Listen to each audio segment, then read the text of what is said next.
Hello student, class 9th chapter आज हम chapter 2 का 2.3 जिसका नाम है एक्सप्लोरिंग लीनियर पैटर्न। तो इसके एग्जाम्पल हम देख रहे हैं। एग्जाम्पल 7 क्या कहता है? Bela has ₹100 for pocket money, she spend ₹5 every days, after how many days will be left with ₹40। अब बेला के पास ₹100 है पॉकेट मनी। अब वो डेली ₹5 वो स्पेंड करती है। तो पूछता है कि after how many days will be left with ₹40, कितने दिन के बाद उसके पास ₹40 बचेंगे। तो पहले हम क्या करेंगे, ये हम देखेंगे pattern. First for the nth day के लिए फाइंड द पैटर्न। हम पैटर्न फाइंड करेंगे कि हमारा क्या है 100 - 5n, क्योंकि वो एवरी डे ₹5 स्पेंड करती है, इसलिए n हमारा क्या है डेज है और ₹5 वो स्पेंड करती है, इसलिए हमारा पैटर्न बना 100 - 5n। अब मनी लेफ्ट, कितना लेफ्ट है उसके पास ₹40। डेज हमको फाइंड आउट करने हैं, तो ये हम इसी पर पुट करेंगे। 100 - 5n = 40।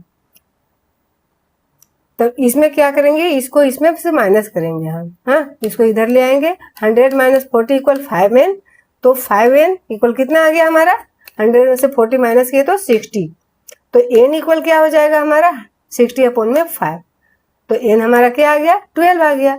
Hence the 12th day she has left ₹40। तो ये 12 दिन के बाद उसके पास ₹40 बचेंगे। हाँ, मतलब 12 दिन में वो ₹60 स्पेंड करेगी और 12 दिन के बाद उसके पास ₹40 बच रहे हैं। अब इसी पर ये आधारित है थिंक एंड रिफ्लेक्ट का क्वेश्चन। तो वो क्या है, यह है एग्जाम्पल 7। एग्जाम्पल 7 पर ही ये बेस है। इसमें क्या कहता है, what amount will be left on 15th days. 15th days में के बाद उसके पास कितने अमाउंट बचेंगे।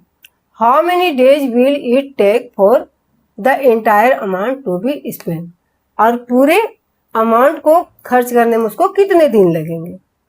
तो अब हम देखते हैं कि 15 डेज वाला, तो amount left on nth days. nth days में अमाउंट कितने बचे थे 100 - 5n।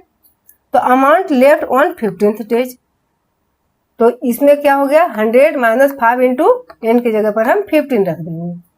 तो ये 15 को 5 से मल्टीप्लाई करोगे तो क्या आएगा 75। हाँ, तो 100 - 75 कितना आएगा 25। तो 15th डेज के बाद उसके पास कितने रुपए बचेंगे ₹25। हाँ, अब इसमें फिर हमको देखना है कि how many days will it take for the entire amount to be spend, पूरे अमाउंट को खर्च करने में उसको कितना समय लगता है। अब इसमें हम देखते हैं कि since the amount spend each day is ₹5, प्रतिदिन वो कितना खर्चा करती है ₹5 करती है। तो number of days required to spend entire amount, total amount को खर्चा करने में कितना दिन लगेगा 100 = 100/5 = 20 डेज। तो number of days required to spend entire amount कितना हो गया 100/5 20 डेज, मतलब कि टोटल 20 डेज लगेंगे उनको, ये बेला को टोटल स्पेंड करने में, खर्चा करने में। अभी हम देखें एग्जाम्पल 7। अब हम देखेंगे एग्जाम्पल 8 किसका 2.3 का। तो इसमें क्या है, an auto rickshaw fare start at ₹25 and remain the same for the initial 2 kilometre, then it increase by ₹15 per kilometre. What will be the fare for a travel 10 kilometre. एक ऑटो रिक्शा चलता है जिसका starting fair कितना है ₹25 और 2 kilometre तक उसमें कोई इंक्रीजिंग डिस्क्रीजिंग नहीं हो रहा है, और उसके बाद ये इंक्रीज होता है कितना ₹15 पर किलोमीटर। अब पूछता है कि what will be the fare for a travel 10 kilometre. तो 10 किलोमीटर ट्रेवल किया है तो उसको कितना फेयर देने होंगे, कितने उसको किराया देने होंगे।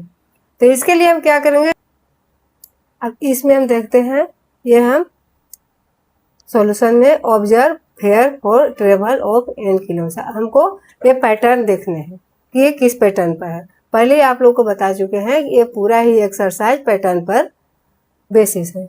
अब इसमें क्या है, travel of n kilometre distance जब हमारा n किलोमीटर है तो पैटर्न क्या बन रहा है 25 प्लस 15 इंटू n-2, क्योंकि जितना चलेगा उससे 2 किलोमीटर उसको माइनस करने हैं। 2 किलोमीटर तक इसका कोई भी इंक्रीज नहीं होने हैं फेयर में। अब उसके बाद कांस्टेंट रहना है इसका मतलब।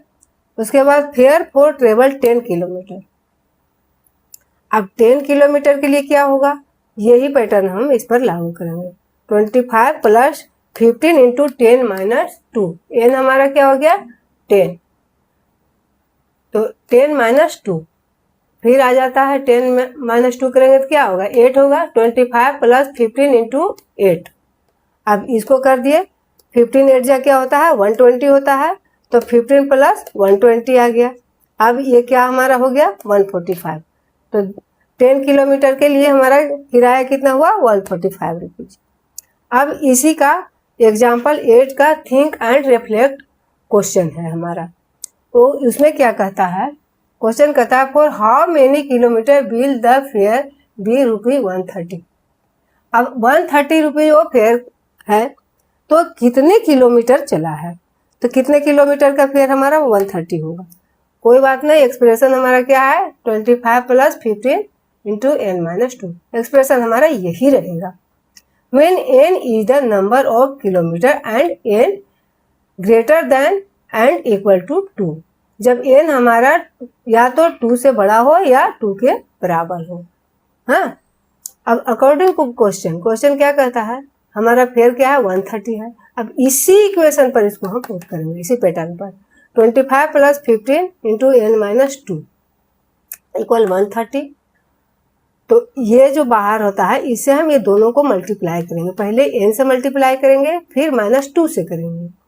तो 25 प्लस 15n और माइनस है इसलिए यहाँ पर माइनस का साइन हो जाएगा। 15 2 जा 30, तो ये आ गया। तो अब देख लो -30 है प्लस 25 है, तो यहाँ क्या आ जाएगा हमारा माइनस का 5 आ जाएगा। तो ये इक्वल में क्या 130 आना है, तो हमारा आ जाएगा 15n माइनस का 5 इक्वल 130।